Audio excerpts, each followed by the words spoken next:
you don't read the newspaper, you're uninformed. If you do read it, you're misinformed. What is the long-term effect of too much information? Information, I just need some information. I've been dying. Is it lack of education? I've been reading without any transformation. I'm addicted. Is it overstimulation? Hey. Welcome to the Sixth Sense Report. Hear ye, come one, come all. You're listening to the Sixth Sense Report with Joel Nikoloff and Darnell Samuels. Bro, man, I'm definitely feeling blessed on this one. And I know you're going to give me a hard time for saying it. Yeah, because you you always say that. Well, and there's, an extent of, let's say, feeling extra blessed because, our guest is willing to come back after we have to do this for a second time. Okay, yes. In that case, yes, this is a blessing. So, ladies and gentlemen, welcome Chris Kinsinger to the show. Thanks for having me, guys. Yeah, no problem, Chris. So for the listeners who don't know who you are, can you give them a brief background on yourself? Sure. I'm a lawyer here in Ontario. I was called to the bar last year in 2020. After that, I decided to go back to school and pursue my master's in law. So I'm just finishing up that program now. And then my full-time job that I'm just transitioning into is as the national director of a group called the Runnymede Society. So they're a nonpartisan coalition of Canadian law students and scholars and jurists. And we're committed to exploring and promoting the principles of constitutionalism, freedom, and the rule of law. So we do that mostly in law schools throughout Canada. We have chapters at most of the English-speaking law schools. We're hoping to expand our presence in some of the Francophone civil law schools as well. We host a big conference in Toronto every January called the Law and Freedom Conference. And outside of that, I'm involved in some other organizations as well. I serve on the board of directors of Christian Legal Fellowship, and I'm a deacon as well with my church in Cambridge. Whoa. Sorry, man. Can I ask you how old you are? 28. Okay. That's a lot. That's a lot of stuff you do, man. Yeah, it's fun. it's good to keep busy, and I'm one of those people that I find I do well when I have a lot going on. But it's also something I've been learning this past year is that it's important to be very intentional when you have a lot going on to make time for rest. And I found in particular, not that you have to take your Sabbath on the Sunday, but for me, I observe my Sabbath on the Sunday and just being very intentional about, leaving my Sunday open and not trying to do work if I can help it on Sunday. And it makes me more productive for the rest of the week. And it makes me do better at things if I have that day of rest to be with God's people, to worship, to be with my family, to just lie on the couch and recharge. So, right. And now I first heard about you through your writing for National Post. So you also do that as well. I've written a few pieces for the Post. Yep, I do a little bit of freelance work when I can. I enjoy writing. I enjoy doing editorials. But I was just saying to someone the other day, when you because my focus is very much kind of on legal issues and the intersection between law and religion. You got to wait for those moments when there's something to write about. And so I think that's the best approach. If you don't have something to say, then probably don't say it. Wait until you actually have some sort of insight to offer that's going to be valuable. So I try to write when I can, when something is in the news. The downside, of course, being that if I have to write about the intersection of law and religion, it's probably because something less than great is happening. Right. Yeah. So totally. I'm curious, as to some extent, like, let's say your motivations, because I'm guessing there's an aspect of, what drew you to the law. I'm assuming there's a lot of, let's say, writing and arguments and structure in terms of just that profession. But I see that you got into, why the masters, and then also, even as I see law student intern with Christian Legal Fellowship, right? So you were drawn to these type of things early. I'm assuming with Christian Legal Fellowship, writing's involved there. It's as part of that role. So what is it personally that motivates you to, whether it's the masters or all the writing or even the profession, what is it that drew you into all this? Yeah, if we go back to undergrad, I always knew that law was going to be an option. But for a while, I actually thought that I would go down a more academic path in what I was studying at the time, which was history. And I love history, and I love legal history. I also love church history. But I realized, toward the latter half of my undergraduate degree that history and doing my master's in history probably wasn't something that was going to kind of satisfy what I wanted to do. And then in 2014, I got introduced to Christian Legal Fellowship through their Christian Legal Institute program. So that was something that my pastor at my church, Sean Sheeran, put me in touch with. And that was a real eye-opener that week. It was a week-long program in May of 2014, and it really showed me that law is, for Christians, a calling. And there's an opportunity in law to take these skills and abilities and to put it to kingdom work. And so I think it was a really good fit for me because I do like to think in systematic ways, and I enjoy rules and doctrines and all these things, and I enjoy a good argument and crafting arguments and of course writing as well. So CLF has been a big part of that, and they have really supported me from the start. I had an opportunity to intern with them my summer before law school, and then the following summer, I actually was sponsored by my law school, Osgoode Hall, to go spend the summer working for them, which was a real privilege.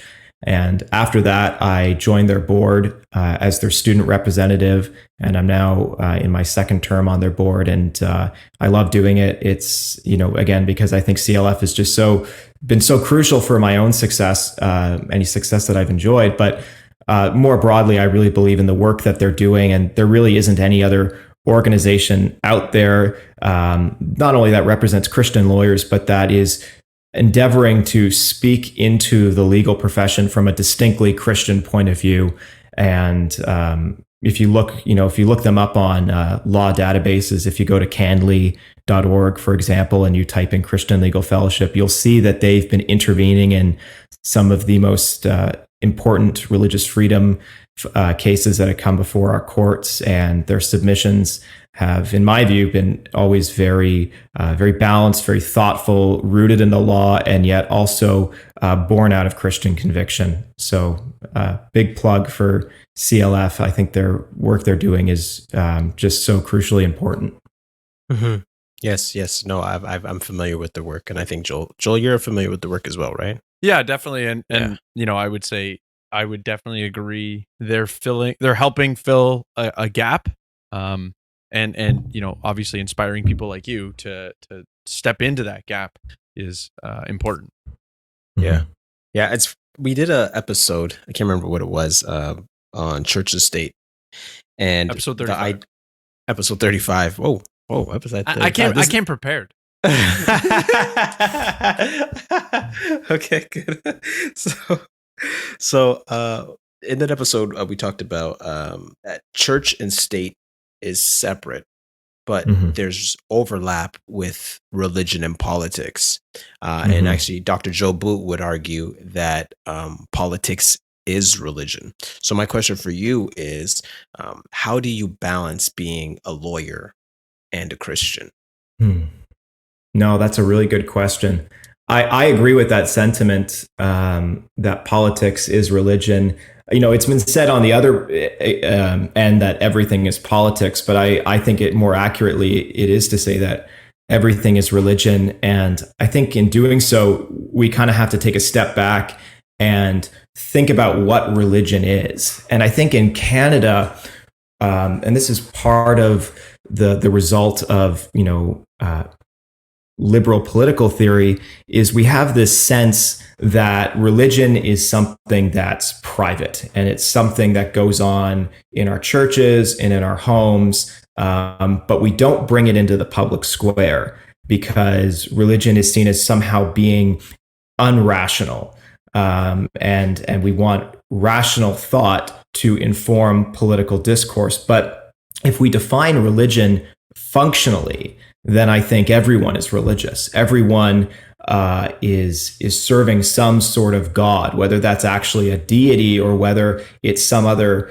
idol, whether it's an idol of success or whether it's an idol of ideology. We're all serving something. And Andrew T. Walker, he's an ethicist from the Southern Baptist Seminary down in the States, just had a book that came out called Liberty for All. And in the preface, and I haven't finished the book yet, so I'm hoping to write a review of it later, but in the preface, he talks about how humans were made to worship. And so that's reflected in everything we do and how we interact publicly. And there are other theologians that have touched on similar points. I've been very much influenced by Jonathan Lehman of Nine Marks Ministries, and he talks a lot about how in a lot of ways everything is religious, and all laws are religious in the sense that every law is informed by some sort of normative conception of the good. And so the temptation is to look at a law like a prohibition against murder and to look at that and say, well, that's not a religious law because all religions agree on that. But that's precisely why it is a religious law. So what Lehman says is that in the public square, there's religious overlap and religious consensus. But at the same time, he emphasizes that the public square is this battleground of gods, and each god is trying to pull the levers of power in its favor. So as a Christian, for me, working broadly in the realm of law, which obviously has some relation to the realm of public policy, although, there are discussions about how much law and public policy should overlap. I think having that mindset is useful because it gives me confidence that my faith isn't something I have to leave at the door when I move into the legal sphere, because everyone is going to be bringing their faith or their religion with them. And that's just unavoidable. And so I can do that. I mean, I mentioned earlier, I work for a group called the Runnymede Society. The Runnymede Society is not a Christian organization, and I'm not trying to remake it into a Christian organization. But I'm excited to work for the Runnymede Society because they believe in these principles that would allow for people like myself who are openly religious to bring those perspectives to bear. And so my hope is that that is the sort of forum that we can create, is one in which these perspectives are welcomed and are taken seriously. So I want to push back a little bit on the what you said about like even a law like being against murder being inherently religious. Sure. And pushback might not be the right word, but I think there's a bit of nuance there because, for people who are, let's say, like myself, a little bit more libertarian leaning, the thought that comes to mind is, well, these are things where there's a victim and, those involve inalienable rights. And the concept of inalienable rights, well, as a Christian, I would say is a direct, is directly correlated to the sanctity of life. I think that some people can at least try to make the rational argument for inalienable rights with removing, that concept or removing the concept of God. And so to some extent, using the concept of inalienable rights, if you've, let's say, argumentatively derived it without a God concept or sanctity of life, is there a little bit more nuance there to say that, okay, maybe it, I guess my thought is, well, how do you call that religious if you're not using spiritual or God-centered foundations to come to that principle? That's a good question, and definitely it is a nuanced one. I think ultimately when we're talking about, this kind of gets into broader discussions about the role of natural law, and you talk about the idea of inalienable rights, but even that idea of inalienable rights presupposes certain things, right? And there are some things that need to be taken on faith to get there. So the traditional Christian conception of inalienable rights is rooted in the idea that we're all made in the image of God. And I suspect we're going to kind of unpack this a little bit more, like the theology of, the relationship between church and state and religious freedom. But that's really the starting point. And I think that is something that has been revealed through general revelation. And that is something that everyone can affirm, even if they don't ultimately recognize the source of that. And that's, kind of what Paul talks about when he speaks about the Gentiles being a law unto themselves when they do what the law requires. So I think ultimately we can try to rationalize everything to the point that there's, somehow this non-religious perspective, but I think everyone is taking something on some measure of faith.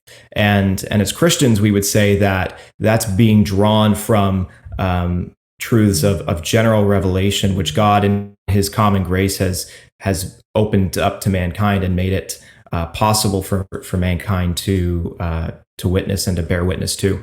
Now, before you, in the lost tapes, I'll call it. Called the lost tapes. So you talked about the idea of the Quebec Bill C-21, and you were doing an article on it, and you were incorporating some elements of theology into that. Can you expound a little bit on that in light of what you just said?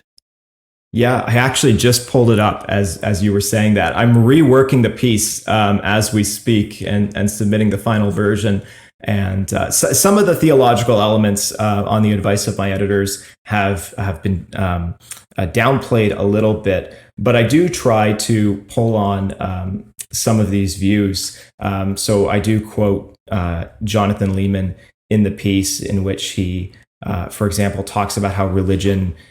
He describes it as a worldview lens through which we come to hold our political commitments, because in this sense, the quote is that any and every position that a person might adopt in the political sphere relies on a certain conception of human beings, their rights, and their obligations towards one another, creation, and God, end quote. And that's from his book, Political Church, at page 81 for anyone who's curious.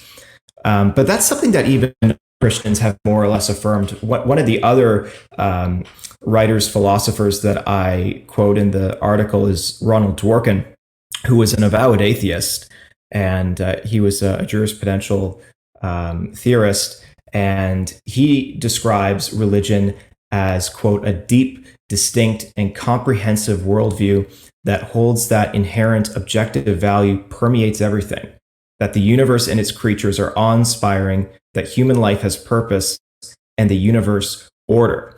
Now, it's interesting because obviously Dworkin was an atheist, but he is essentially affirming a very religious way of thinking about the world. And Dworkin would have actually called himself a religious atheist. And so I think there's that importance of breaking down what religion is, not so much as being a faith in a deity, but functionally it's the values that define us and the ways in which those values determine the how we view our obligations towards one another and to creation.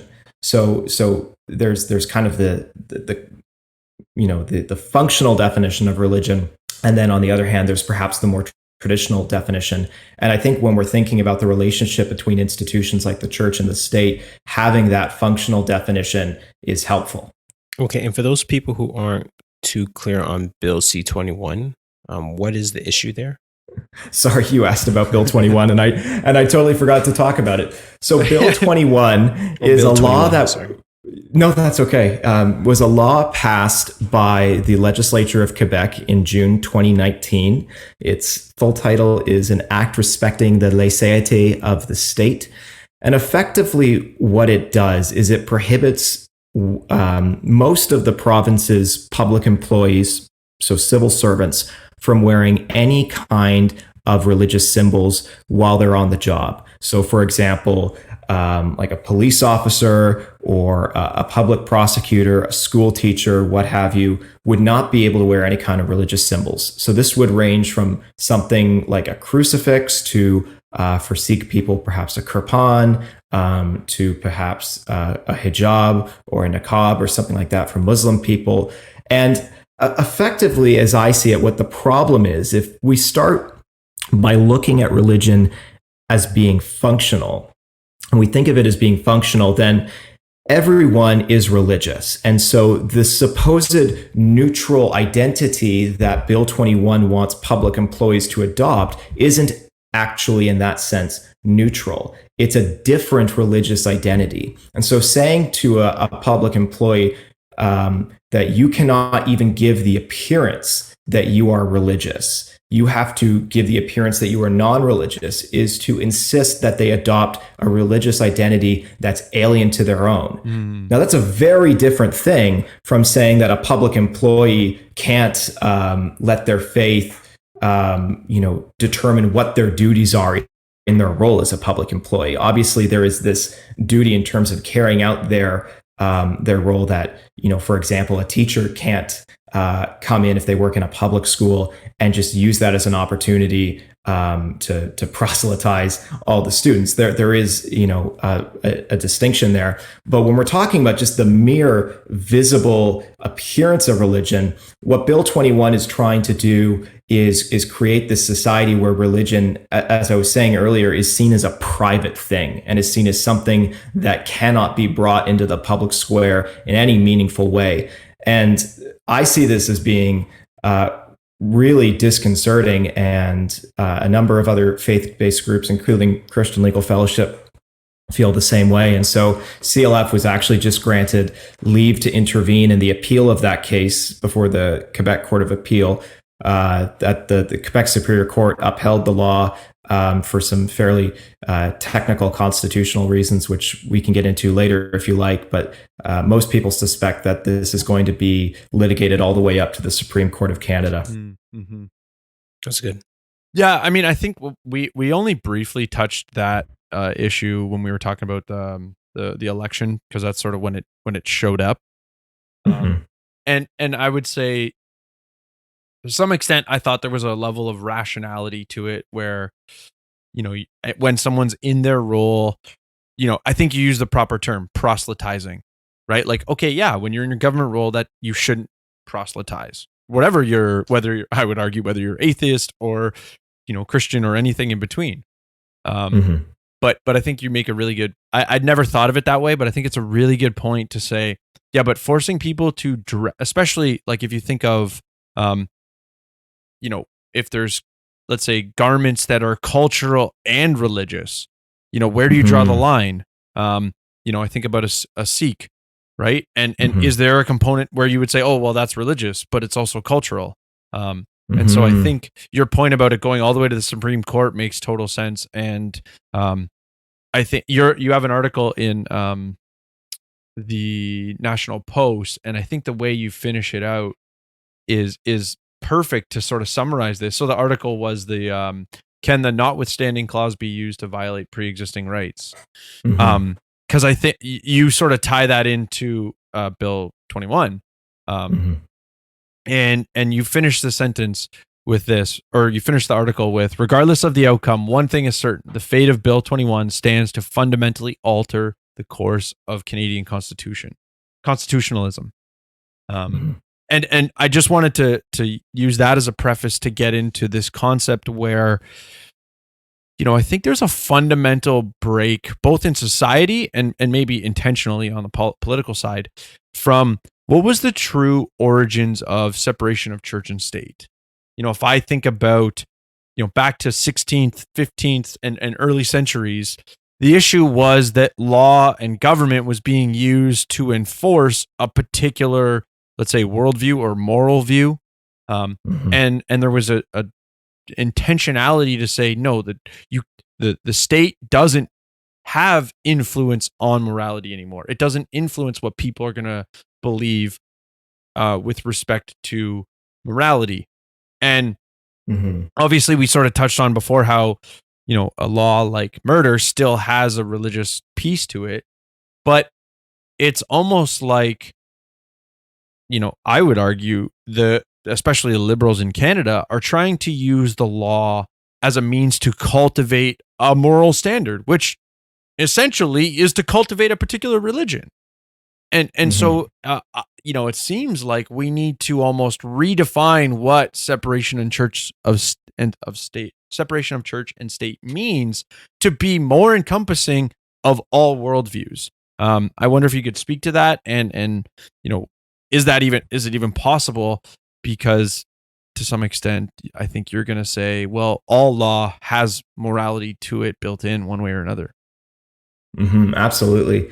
No, I think you're right. And there's a lot to unpack there. But I think as a starting point, this would be perhaps my turn to push back a bit. I don't think the point is that we don't want law to coerce morality, because law is at its core normative. And even if we take something really boring, right, we take like zoning bylaws, there's a normative component to even zoning bylaws, because we're saying that we think it's desirable and good for the benefit of the community to order how development takes place, to determine where, commercial buildings are going to be made, where like residential properties can be, and so forth.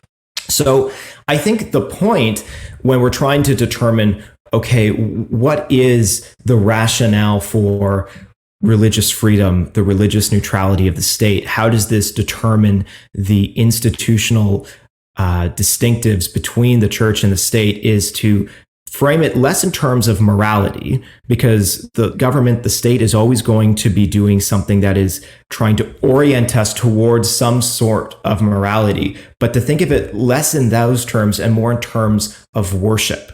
And there is a little bit of it is hard to distinguish between the two, but the point being with religious freedom is that it's not the role of the state to compel worship, to determine what constitutes right worship, even in terms of what constitutes the right God to worship.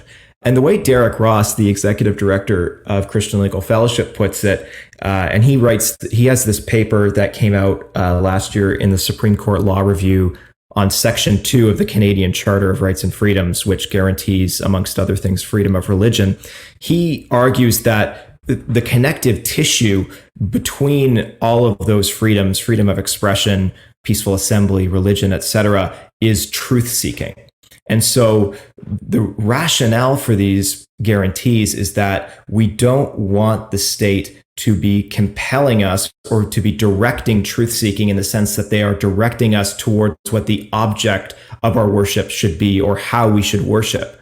But that being said, there's an interesting conversation then about whether or not the state has any role in terms of the conscience. And going back to Jonathan Lehman again, he would say that, I believe this is what Lehman said, I hope I'm not misquoting him, but essentially, there is a sense in which the state binds consciences, right? So when the state says you shall not murder, it is binding my conscience insofar as I am not allowed to commit murder, even if I think murder is morally justified or required.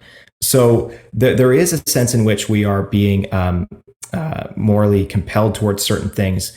And the way I've kind of arrived at in my own thinking to kind of where is that line between compelling worship and compelling some sort of morality is to really think about the two greatest commandments that Christ laid out and that are reflected in the 10 commandments in the first and second table of the Decalogue.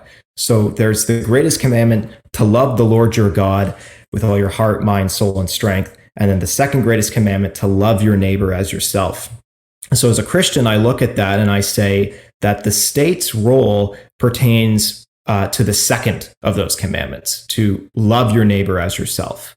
But the state's role does not pertain to the first, to love the Lord your God, in the sense that the state isn't going to police or punish idolatry or heresy, but it does have this God-given task to promote order and well-being amongst his image bearers. And so a number of theologians would, including Lehman, and I believe, I'm forgetting his name, but I think David Van Druen, would point back to the Noahic covenant as kind of the source of human authorities, right? When God made this covenant with humanity through Noah and said, by man shall man's blood be shed, for God made man in his image. So there's the rationale. God made man in his image, which means that as divine image bearers, we have obligations that we owe to other divine image bearers. And that is the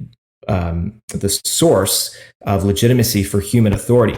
But crucially, in the Noahic covenant, God did not give humans the authority to police idolatry or heresy when it comes to himself. Now, obviously, there are different circumstances. You have ancient Israel, which was under a very specific covenant in that particular case, and as well, we have in the new covenant in Christ's blood, there is a role in which the church, as a different institution, orients us toward worship and God. But that's broadly speaking how I would break down, or at least define, what the role of the state is, and try to justify why the state ought not to be compelling worship. And so, in that sense, that's why we would say the state has to be religiously neutral. Okay, yeah, that gives us a lot to think about, because I think about the biblical rationale for religious freedom. So how is it distinct from Christian liberty? This is good. So I think we can go back, and I don't think, obviously, I was referring to the Old Testament there. So I don't think that religious freedom is a recent innovation. I think we can see biblical rationales for it going back into the Old Testament. And I want to be careful here that I'm not just kind of taking my 21st century concepts, which have been in many ways informed by all the different, political theories of the day, and pushing that back and projecting that onto scripture. But I do think there are ways in which we can see overlap, and we can see the rationale for that there. But I don't think it's a coincidence that Protestants in particular have tended to emphasize religious freedom perhaps more than other Christian traditions. And I think that's largely born out of the relationship between Christian liberty and religious freedom, and how that came to a head during the Reformation. Because for someone like Luther, who took a very hard stance on this, Christian liberty is that relationship between the individual and God. And that relationship of the conscience, is not to be mediated by any human authority. And I broadly agree with Luther on that. I think he was correct. And so that provides a few rationales. In terms of religious freedom, it means that the state as an institution cannot coerce or compel worship. But it also means, on the flip side, that the church is not the one that sanctifies an individual, or that imputes righteousness to them. That is only by grace alone, and through faith alone. And so there's this we can go back to the solas of the Reformation, and in particular sola fide and sola gratia, and we can pull from that to this idea that the Christian, their conscience is ultimately, they are accountable for their conscience before God. And so others are not to dictate elements of conscience to the Christian. Now, that works in theory, and I think what happened kind of following Luther is that you saw other theologians like Calvin, who had to come and kind of work out perhaps how the role of the church fits into that, and how discipleship fits into that. And I think that the main point that we can see is that the role of the church is non-coercive. It's primarily declarative, and its authority is ultimately rooted in the authority of Scripture. So, and not in terms of what any human authority says, not in terms of tradition, not in terms of what the Pope says. And so from that, we again see this idea of Christian liberty, that that the individual believer is accountable before God, that Scripture is the authority, and that human authorities, including the church, don't intervene to dictate matters of conscience. Now, if we could kind of change lanes a bit, but not so much. I believe, well, a couple episodes ago, we had David Koizes, the author of Political Illusions. And he was talking about how we take good things, virtues, and we elevate it to a place of deity, and it becomes an ideology. And so, like, he argues this is what we see when it comes to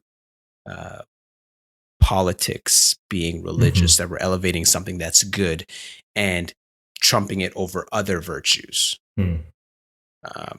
So how do you, what's your perspective on the ideas of ideology and idolatry? I'm glad you raised David's book, because I'm reading it right now as part of a program I'm doing with the think tank Cardis, their next gen fellowship program, which is this really cool, program that brought together 12 young Christians, of which I'm one, and we're working through all these readings over the course of the next year, and that's the book that we're reading right now. So I haven't finished it yet, but I like his conception of ideology as being a form of idolatry, because I think that helps us to acknowledge the ways in which ideology can be at times useful. But as you say, we can take something that is good and we can make it ultimate. And that's ultimately what idolatry is.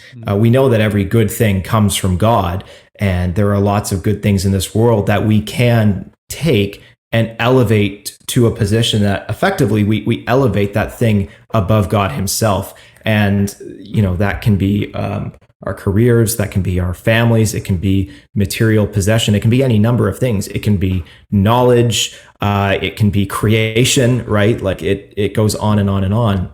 And so what I think with ideology as Christians, our approach, and this is really kind of inescapable even for lawyers who, obviously there's this kind of bigger debate about the relationship between law and politics, and how much should lawyers be attenuated to political and policy concerns. But I think to have, as Christians, in the backdrop of our minds, that our ultimate authority, as I was saying, kind of with regard to Christian liberty, is Scripture, and that is the benchmark against which we measure everything else. We can recognize ways in which ideologies can be helpful and can be useful, and even where there's overlap, but we have to kind of keep them in their proper place. So again, I know I've quoted Jonathan Leeman quite a few times, and that's because I'm a very big fan. Maybe he'll follow me on Twitter after this podcast episode. But we'll tag him. But he had a good piece that came out, and it was called, I believe, Conservatives Clash on the Role of Government. And he basically talks about the ways in which Christians, and in particular Christians who would consider themselves to be conservatives, need to have a hallway conversation amongst themselves before they go out into the public square. And he talks about, he makes a good distinction between supporting institutions and supporting the theory behind those institutions. So as an example, like Lehman, I would broadly support the liberal political institutions that we see in Canada and throughout much of the Western world. I don't think they're perfect, but on the whole, I think that they've been good for us, and they've helped facilitate important guarantees like the fundamental freedoms. But that doesn't mean that I consider myself to be a classical liberal. And so David, in his book, talks about the ways in which liberalism really is an elevation of the individual. And so I am wary of turning the individual into something ultimate, where the individual becomes the dictator of what is right and what is good. And I think that's the key distinction between a Christian rationale for religious freedom kind of circling back here, and a classically liberal one, it's not that whatever the individual says is good. Religious freedom can be abused, and there are still responsibilities that come with that. The point is that we're saying is that it's not the state's role to dictate what that good thing is in terms of worship. So that's kind of how we justify religious freedom, and that's leaves open a role for other institutions as well.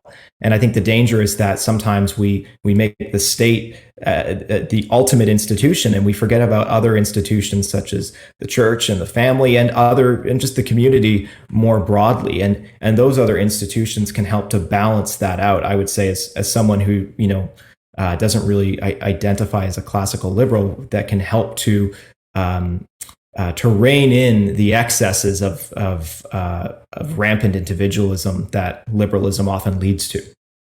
In the book, David talks about how there's pros and cons to different ideologies, like being a conservative, liberalism, socialism, which is helpful because sometimes we polarize it and we just say, okay, well, this is all bad or this is all good, and it becomes idolatrous when we're just looking at these things narrowly.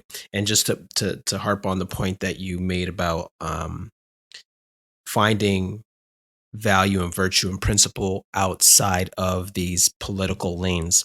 So, for example, one of the things I thought was very profound that he brought up was that being a conservative or conservatism is it counts as a caution, right? So what are you trying to conserve? So conservatism isn't really a doctrine per se, but it is a way of adjusting to the culture, or not adjusting, I should say. So, like, for example, in order to get to be a conservative, you have to be a progressive. Right. And he talks about how, especially if you're reformed in your theology and you come from that camp, they're very conservative, right? Yes. Right. We're very conservative, right? So meaning what that means is we conserve the values that the scriptures teach. God is holy, Trinity. We call out heresies and all that stuff. But if you think about it historically, the church or the reformers had to be progressive against the Catholic Church. They had to be progressive to get to the point to be conservative. So for me now, I'm like, oh shoot, I no longer ascribe to that title, and I'm skeptical of how people use the idea of being a conservative.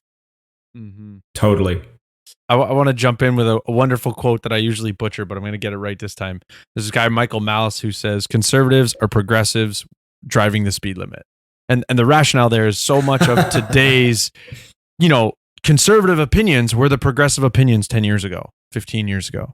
And so I think where Darnell's going, and I would reconcile or resonate with, is that a lot of conservative opinions are slow down, don't change too much, as opposed to actually having a lot of principles that they're holding on to and saying, no, here's why what you're doing is wrong, as opposed to slow down, don't change.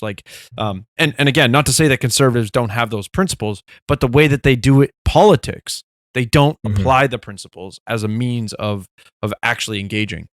Right. Yeah. Because conservative and being a progressive, they don't have a clear criteria of what being conservative or being progressive means. Like, that's right. This is why you have to, especially as Christians, like there are like these core values that the scriptures teach, like the sanctity of life. Like that's a non-negotiable. I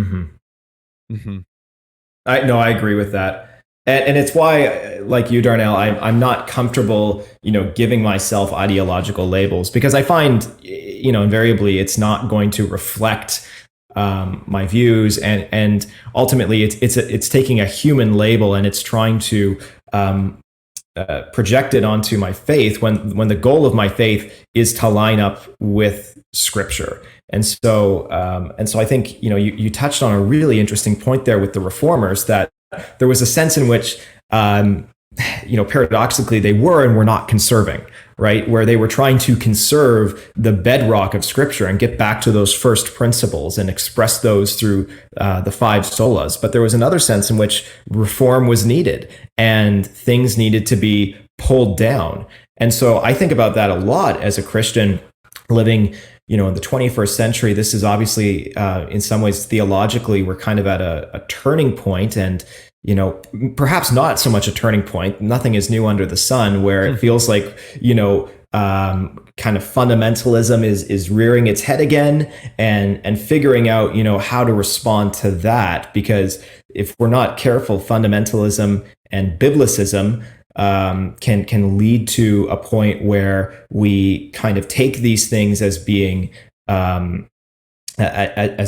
like non-negotiable when they're not. And I'm not obviously talking about like the core doctrines of the faith here, right? I'm just talking about that tendency to turn things into ultimates when they're not. I think it's I think Al Mohler, the president of Southern Seminary, put it this way, that the pitfall for the liberal is that they see everything as negotiable, but the pitfall for the fundamentalist is that they see everything as non-negotiable. And so, again, this comes back to this idea of the conscience and being able to be somewhat maybe uncomfortable with, or rather comfortable with the fact that there are some issues that Scripture does not always speak to with 100% clarity. And there are going to be good faith disagreements among Christians on those points, and learning how to continue to hopefully enjoy fellowship even in the midst of that, and not making Scripture say more than it does, because that's just as dangerous as denying that Scripture says something. If we say that Scripture says something it does not, we're saying that God has said something which he hasn't necessarily said. And that violates the third commandment. That's taking God's name in vain. And so that's something I've been reflecting a lot on, especially this past year with, all the division and name calling that we've unfortunately seen amongst Christians with regard to our response to the pandemic, is very much to try to get back as much as I can to a position of humility, where I can say, this is a conscience issue, and my conscience may be bound one way, and your conscience may be bound another. But I think the point is that if we're going to make something a conscience issue, then we need to have the willingness to accept that other Christians aren't going to always come to the same conclusions we do, and that's hard. It's not nice, but by recognizing those things that are secondary or tertiary issues, we can maintain our unity as the church on the primary issues. You made a really good point, sort of about how saying something that God doesn't say is taking the Lord's name in vain. It reminded me on the episode we actually had that came out yesterday. Nick Hudson had this quote that he applied to a biblical context, and it was, "Centralization destroys the means for error correction." And it's what made me think of that quote is, if we don't have the ability to sort of evaluate and question and reflect on, let's say, what a pastor has said, and say, hey, compared to Scripture, you're wrong. We are unable to correct that error or correct taking the Lord's name in vain. And I wanted to bring that, context around back to what you had said about worship, and how I'm wondering where the state fails to recognize when they're trying to shape allegiance, they're influencing that concept of worship. So I think of totalitarianism, and really totalitarianism's one of the first things they do is try to stamp out the religious communities that I would say that, especially the religious communities that are not both religious and government, right? You know how some of the religions have that sort of intermingling. I think of the, Muslims, for example. And when, I guess that goes back to that question I said before about how do we, redefine separation of church and state such that we can prevent influencing, or the government's ability to influence allegiance, so that there isn't that totalitarianism, let's say, capacity. because I see that there's such an intertwining of totalitarianism and denying the ability to worship who you choose to worship. Yes. So I think really what this comes down to is how we understand the concept of the religious neutrality of the state. And what I've kind of said so far, and you mentioned I've got this article that I'm currently trying to finish up, where I basically broadly, say that religious neutrality is a spectrum. And we've got at the opposite ends of the spectrum, we have what I call inclusive religious neutrality and closed religious neutrality. And what inclusive religious neutrality, I think, gets right, and it's the one that I prefer, is that it recognizes that the very concept of religious neutrality is a conceit. And when I say conceit, I mean that, as we've been discussing, in one sense, it is impossible for the state to be religiously neutral. Again, going back to Lehman, he says that in the public square, there's only religious overlap and religious consensus. And so his conclusion that he draws from that is that there are no secular states, only pluralistic ones. So that's what inclusive religious neutrality, I think, recognizes. And it recognizes the conceit of religious neutrality, but recognizes that it's a useful conceit. Because if the state is at least mindful of these realities and mindful of the fact that it is not to compel worship, and it is not to compel worship by favoring or disfavoring particular religious groups, that helps to create an environment in which religious freedom and religious equality are guaranteed.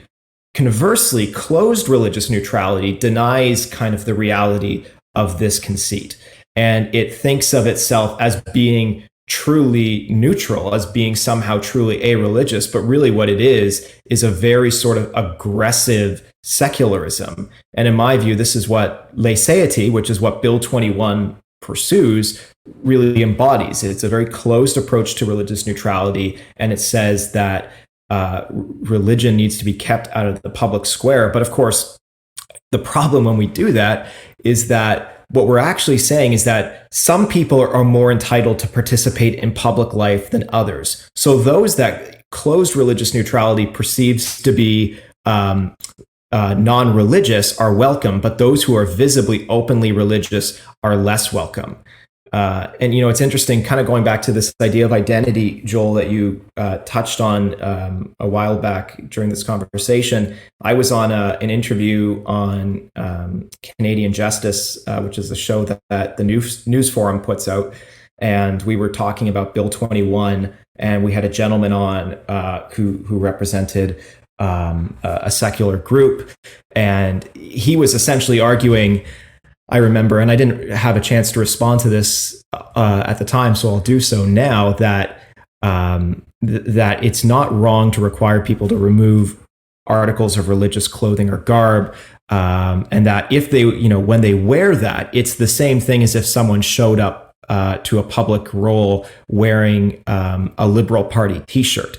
And so they need to be neutral. But I don't think that's correct. And what I wish I had had the opportunity to say to him was, no, by requiring them to remove their religious garb, it would be the same as if I required you to put religious garb on, as if I required you to wear a crucifix if you wanted to come to work. Because, and in this sense, visible religious minorities are at a bit of a disadvantage because they are the ones who are actually putting something on. But the point being that he is not being compelled to pretend that he is anything other than an atheist, right? Or an agnostic. I'm not sure which of the two he was. But with visible religious people, when we pursue this inclusive vision of religious neutrality, we're ensuring that there is a meaningful role for them in public life. It's something that one of my professors from when I did my JD at Osgoode Hall, Bruce Ryder, calls equal religious citizenship, which is basically about ensuring that we don't create these two tiers of citizenship in our society based on one's religious status. So that we need to be conscious of these things so that we can ensure that we are including religious individuals in public life. I think, at least my perspective is, that guy who made that claim, I think there's a failure to realize or see, how religion tries to voluntarily shape you, Whereas the state, i.e., like that's where like the liberal T-shirt versus, let's say, a religious T-shirt. The liberal T-shirt is representing a monopoly. You know, I always use the term monopoly on violence, but a government who can enforce things versus a voluntary society who wants to call you to a particular lifestyle or set of beliefs. I think it's just, I would argue for an atheist, there's a fundamental denial of that perspective. Yeah, and I think really what you're getting at there is, again, this comes down to the nature of the state's role versus the nature of the church's role, which helps us to distinguish between when the state is orienting us toward fulfilling the second commandment, or on the other hand, when the state is compelling us to observe the first commandment, right? So in that regard, again, I'm quoting Lehman. Lehman says that the state has an authority of temporal coercion, but the church has authority of eschatological declaration. So they're both authorities, and crucially, they're both authorities that are exercised coterminously, right? They're exercised, there isn't like the religious sphere and then, the public sphere, right? Like, as we've been talking about, they overlap. And there isn't like a religious person and a public person, like we're one whole person. But it's the nature in which those authorities are exercised and the types of authority that are exercised. And obviously that's maybe perhaps a little bit less neat than like a hard vision of sphere sovereignty where you have the church and the state and they just don't overlap. But if we think about them not even as like being a Venn diagram that has occasional points of overlap, and depending on the type of authority being exercised, often being exercised simultaneously, it gives a more nuanced picture of how those two institutions relate to one another. Mm-hmm. Now, if you can slightly change lanes, still related, but slightly change lanes. So your specialty is constitutional law, right? Correct. Okay, so it's constitutional law. So how does like constitutional law relate to, or how do you interpret our religious freedom in light of constitutional law, in light of these COVID and it limiting church attendance, or even or stopping church attendance altogether? Yeah, absolutely. I'm glad you asked this, because this is, like you say, this is kind of my, like, academically, it's my area. This is what my supervised research project at McGill is focusing on right now, is okay, good. Going beyond not so much COVID, but going beyond the charter and trying to think about the ways in which our Constitution more broadly affirms fundamental freedoms. So for those who don't know, the Canadian Charter of Rights and Freedoms was enacted in 1982 as part of this process called patriation, because up until that point, our Constitution was exclusively an act of the United Kingdom's Parliament. And so with patriation, our Constitution became a Canadian act, and it was subject now to amending formula such that we didn't have to go to the UK Parliament every time we wanted to amend the Constitution. There were processes that would allow Parliament and the provinces here in Canada to amend it themselves. But what I'm trying to do is look beyond just the charter, which is a very specific instrument that guarantees things like religious freedom, and to think about how does this relate to our broader system of government. And I think the way we have to understand it is that the charter guaranteed something much broader than what existed before it. And because of that, those guarantees are now subject to more limitations than they were before. So the charter has two sections, and Joel, this kind of goes back. You mentioned my piece in the Post on Bill 21 and the notwithstanding clause. So under the charter, rights and freedoms are all subject to limitation under Section 1, which states that the guarantees are subject only to such reasonable limits prescribed by law as can be demonstrably justified in a free and democratic society. And then we also have Section 33, the notwithstanding clause, which only applies to Sections 2 and 7 through 15, which would include guarantees such as religious freedom. And that requires, on its face, no such justification. But the point simply being is that within a system of responsible parliamentary governance, which was instituted or constituted rather at Confederation and arguably before, there are certain minimal guarantees that are required. So you can't have parliamentary governance without some sort of guarantee of freedom of expression and freedom of religion. The difference between that and the Charter is that those prior guarantees are necessarily absolute, whereas those in the Charter would not be. So thinking about this in the COVID context, no government has invoked the notwithstanding clause over any kind of COVID restrictions. And I think that's probably for the best. So when we're looking at the impact that COVID policies have had on religious freedom, we're looking at this under the standard set by Section 1 of the Charter, which is the reasonable limits clause. And that has that is very contextual, and that makes the analysis somewhat unpredictable, because it's going to depend on any number of factors. And it feels like with COVID, like the situation is updating so quickly, and we're getting new evidence all the time about the nature of this virus and variants and vaccination rates, and has this resulted in slower spread and all these things, that whenever we're looking at restrictions, say on the size that churches can have for worship services, we need to be always looking at the evidence, and we need to be looking at it in the moment. And so that, I think, has resulted throughout the pandemic in shifting levels of justification. So I think, my own view is that probably if some of these things were litigated back at like the height of the second or third wave, that it would have been a lot easier for the government to justify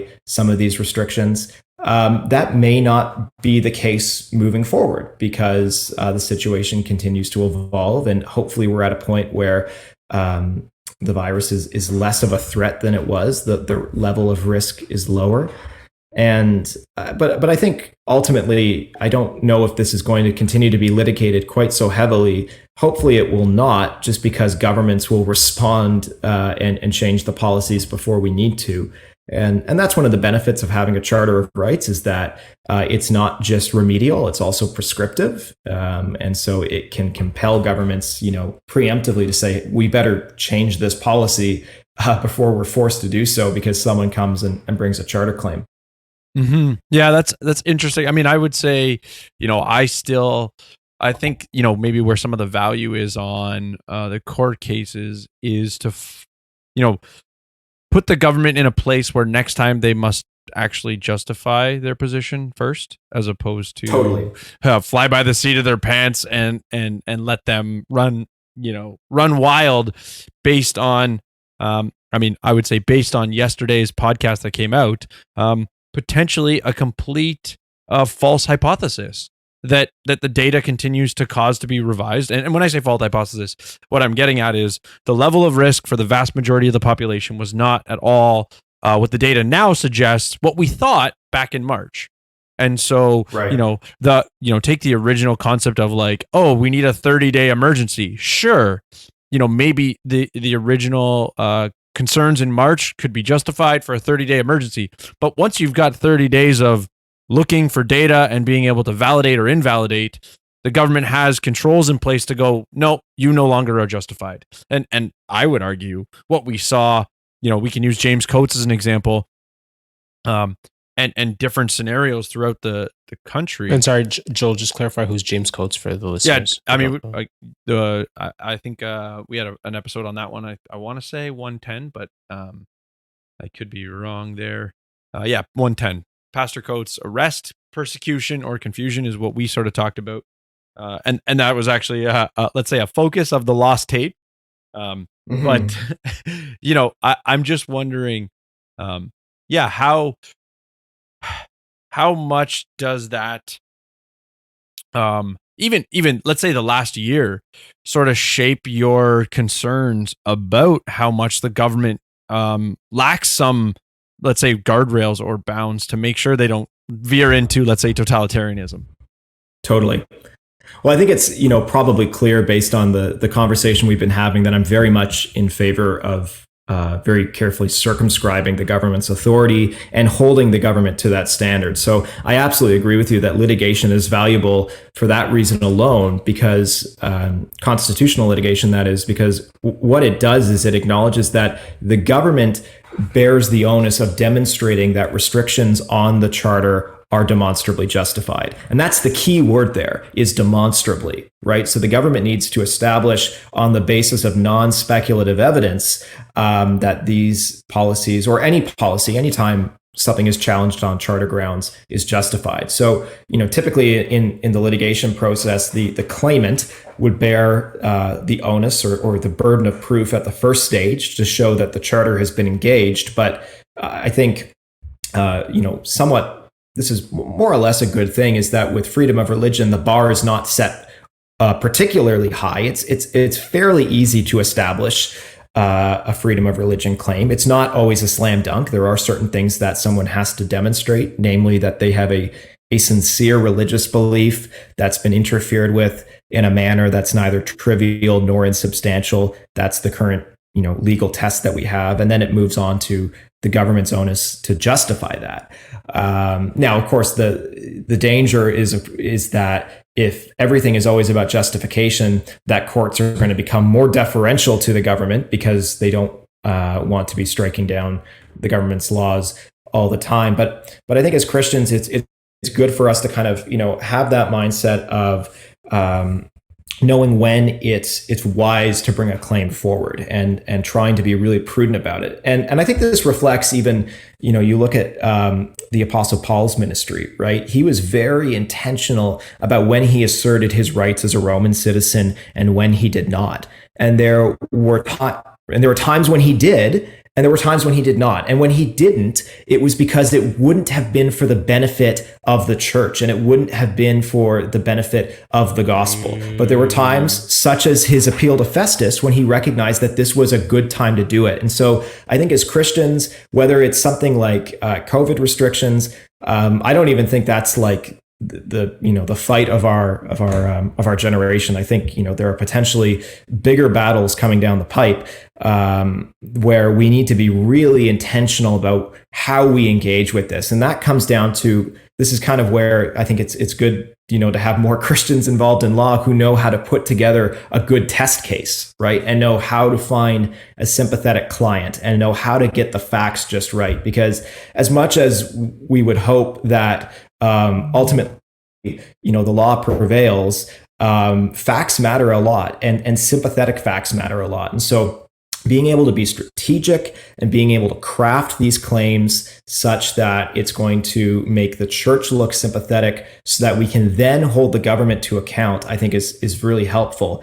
And just to clarify, I'll and then I'll let you guys jump back in here because I've been talking for a while. I don't think litigating is dishonoring to the government, because what we're doing here in some ways reflects the doctrine of the Reformation doctrine of the lesser magistrate, or in this case, the greater magistrate. We're holding the government to the standard set by our Constitution.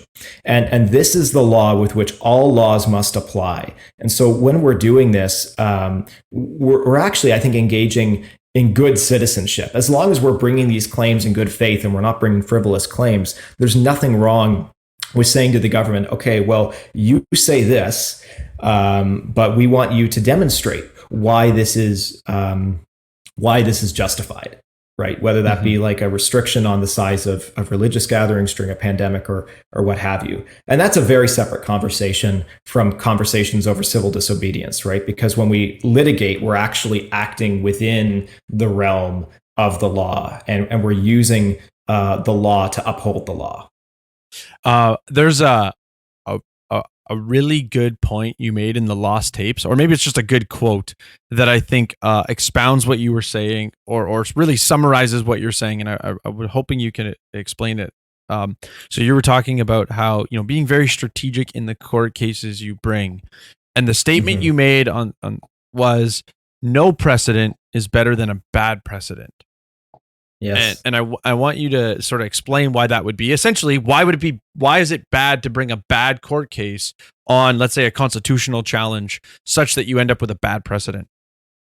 Yeah, I think when we look back at the past year and a half, I mean, there have certainly been some claims that have been brought regarding pandemic restrictions on places of worship that have been better than others. And I think the problem is because we work in what's called a common law system, and we have this doctrine that's called stare decisis, which means that when a ruling is made, it needs to be followed by other courts. So at the superior court level, technically, a ruling by another superior court judge isn't strictly binding, but it is what we would say very persuasive. And ideally, other judges need to follow that precedent that has been set. But once we start to get higher up in the chain, once we get to courts of appeal and the Supreme Court, in those cases, the precedents are in fact binding. So if you have someone, a pastor or a church, that is very keen to litigate something, but the facts are not sympathetic, or they have not crafted their claim particularly well, then bringing that to the courts may result in a ruling, for example, that in their case, religious freedom, any restriction on religious freedom was demonstrably justified. Now, obviously, different facts means that precedent isn't necessarily going to be binding, but the reality is we now have this precedent on the books that makes it more difficult for other people with more sympathetic facts to bring these sort of claims. And so I think when we're looking at these scenarios, I mean, this is why, again, I think we need to have Christian lawyers who can help churches work through this and who can be really candid and not just tell people what they want to hear, but to say, you know what, this is probably not going to result in the outcome you want, and it's going to make things more difficult for other people. So we need to have a little bit of collaboration or cooperation, rather, to ensure that the claims that we do bring are the right claims and are going to set that precedent and are going to make things easier for other churches, not more difficult. I think the one question I would sort of that's been running around in my head that I think maybe a lot of Christians are asking is, take a look at Alberta, right? They essentially took Grace Life Church sort of custodianship, and if I'm not mistaken, they've essentially given it all back. Now that they've rolled back their restrictions, it was almost like, oh, all the things we did were temporary measures to get you to do what we needed you to do. And now that, Alberta's saying it's over, run free. And so, to some extent, it's, what you've said about like, okay, let's not litigate to craziness for things that are resolved, but we do need to litigate, let's say, the government to restrain them. So I'm just wondering if you have some maybe insight into how that unfolded and where does that sit? Am I right to think that basically they've sort of rolled everything back and that church is back now where it should be? Yeah, I'm not actually sure specifically, just because I've been so caught up in other projects, what the current situation with Grace Life is. But certainly, I mean, this is part of the strategic element, is asking ourselves, do we want to litigate something, a law that may not even be on the books or may not be in effect, rather, within a matter of weeks or months, right? Because litigation takes time and money, and you have to ask yourself, what are we putting our resources into? Are we better saving those resources for other challenges that are going to come? But the situation with James Coates, I wrote that editorial in the Post about him back in February, and what I said at the time is that what happened to him, I think, was very much a constitutional abnormality. That you would have a pastor who is arrested because he refuses to refrain from preaching to the full assembly of his church. And I just want to emphasize that is that he wasn't prohibited in terms of his in the terms of his release from preaching. He just was told that he could not violate COVID restrictions, which meant that he could not preach to the entirety of his church.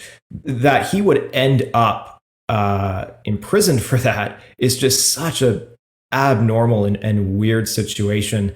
And we'll see what happens. I believe he was actually ultimately released, so I don't think there's any more litigation with that going on. But I think, kind of going back to your question, Joel, The difficulty with that particular instance, and what so many of us found so unsettling, was the question of whether or not he was being made an example of in order to discourage other churches. Now, there's a question about was Pastor Coates inviting this, right? He was very vocal, and he was not trying to hide, certainly, what he was doing. But at the same time, you look at the way in which they came down on him, and if the goal of the state in this case was to get his church to comply with COVID restrictions and to encourage other churches to do the same, they failed, because the church just ended up continuing to meet at full capacity, and other churches joined them in solidarity. So I think there was an unfortunate and really unsettling instance there of James Coates kind of being made an example of, and I think this also happened with Tim Stevens in Calgary, when this was an example of where the state could have used a much less heavy-handed approach if the goal was to promote compliance. And this is unfortunate, where we see this kind of tension between the state and church leaders. And I think it's why we need to have a good theology of church-state relations, and it's why, as Christians, we also need to be smooth as serpents and innocent as doves as we we approach these questions, and making sure that what we're doing, as Paul did when we assert our rights, are ultimately for the benefit of the church, even if that might occasionally mean having to deal with unjust policies and unjust governments. There's an element here of wisdom, and again, this comes back to conscience. It means that we're going to land in different places about whether or not something is advisable or wise or not. So, I mean, when you talk about the government making an example of somebody, I also think of the Adamson barbecue. I'm curious, is that something that is the government exploiting its role for a different means, right? My understand, the reason I say it that way is the purpose of the the consequences of them violating the law was already there as an example of don't do this. And now they, because someone still went against it, they've decided to go, let's say, excessively heavy-handed. And Adamson Barbecue, in my opinion, is a great example, because they tried to give him a bill for $180,000 for the amount of cops that they used to essentially confiscate his property. And I just look at that going is there a way for us to restrain that? Because that just seems inappropriate. And from a perspective of equal opportunity or equality, it doesn't seem like the state is sort of applying its principles in a just or reasonable manner. It's sort of making judgment calls on the guilt. The idea of innocent until proven guilty is sort of thrown out the window. Yeah, I think in those kind of cases where you have a constitutional challenge being brought, there is an opportunity under the charter, under section 24.1, to also claim charter damages. And so if you had a situation where, and you had evidence that someone was being made an example of, where other businesses or individuals were not, there would be an opportunity there to claim damages. Of course, complicating this, you mentioned Adamson Barbecue, is that you've got kind of the social media element to all of this, right? Where people are very much, some people are trying to make this into a big fight, and who want to invite attention. And so I think what our governing authorities need to do in those cases is exercise wisdom and knowing, when they're just indulging that, and when that's working against their own priorities and their own objectives, right? Because certainly you look at Adamson Barbecue, and that kind of became a lightning rod for the protests and GoFundMe's and all of this stuff. Right.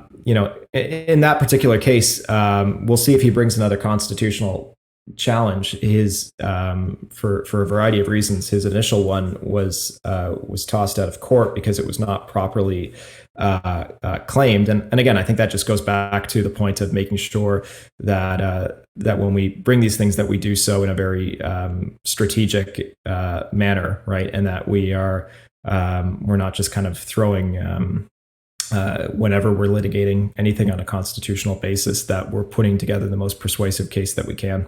Mm-hmm. Yeah, and maybe we'll have to invite you back when and if that whole court case is done. Maybe we can debrief, maybe that thing from cradle to grave, especially, again, if he brings it and there's a conclusion that, has some meat to it that we might want to break out or break down. Well, he's raised hundreds of thousands of dollars on GoFundMe, so I imagine that he's not done yet. He has the capacity to keep moving forward if he wants to. So, yeah, no, that's good. That's good. Well, we want to thank you for coming on the show and being gracious with your time. But I just had, just for the listeners, can you let them know about your future projects? Because I heard you had a podcast coming out. Yep, that's right. So I mentioned kind of at the start of the show that I am really trying to prioritize things like rest and not stretching myself too thin. And so unfortunately, the podcast has been a bit of a casualty toward that greater end of getting rest. But I did start up a podcast in the spring before I started my position with the Ready Meat Society called Concurring in Part. There's currently really only, there's a trailer and there's a teaser that's on Spotify and Apple Podcasts and wherever else you get your podcasts. And the teaser is an interview I did with a local radio station, 570 News, back in the spring with regard to some of the stuff that was happening in Waterloo with Trinity Bible Chapel. I have the first interview recorded for the podcast elsewhere, so I'm hoping to get that online soon, and hopefully as I'm able on the side, I can do that. And then otherwise, in terms of future projects, going to keep writing where I can. Right now, I'm kind of not taking a hiatus so much, but I'm focusing more on longer papers than I am editorials. And there's not a whole ton that I think I need to write about in terms of editorials at the moment, but you never know. Trying to things change quickly. Things changed quickly. Trying to finish up my master's research project, which I hope to have published after, and that kind of goes into some of the stuff we were talking about, with regard to the notwithstanding clause and the 1867 Act and all that. And but otherwise, there'll be lots of interesting stuff certainly coming out with the Ready Meat Society. So be sure to follow us on Instagram and the website. And we've got some cool events planned that we're currently in the process of putting together. Hoping to come roaring back after a pandemic year where most of our events were online. And I'm excited for what the next year is going to bring. Yeah. And where can they get in touch with you? I'm on Twitter at K Kinsinger, Kinsinger. And that's the best way to get in touch with me. I'm also on like LinkedIn, Instagram, all that stuff too. Okay. And I'll make sure put all that stuff in the show notes page, make it easy for the listener. Yeah, my DMs are open. Awesome. We definitely appreciate your time. I just think of, as we were starting this episode, I was like, oh, we finally have somebody who actually knows what they're talking about when it comes to law, instead of Darnell and I trying to hey, the charter says, I think this is what it means. So yeah, a little bit though. I mean, the more you study these things, right, the more you realize how complicated it is. And so I'm obviously, I've got my area and I'm pretty early on in my career. So I mentioned Derek Ross. I would definitely encourage people to check him out. He's been doing this longer than I have. And he's just a terrific scholar and thinker. And he's put out some really thoughtful stuff. So also follow CLF's website and read their blog as well. And the people there have a very good way about explaining the law in a way that's accessible for Christians and that speaks to how the law impacts us. Yeah, sounds good. Yeah, well, thank you for coming on the show and sharing your 2 cents with us. Thank you, brothers. Yeah, no problem. But you heard me? Does that make sense? Madden and Mitchell Media.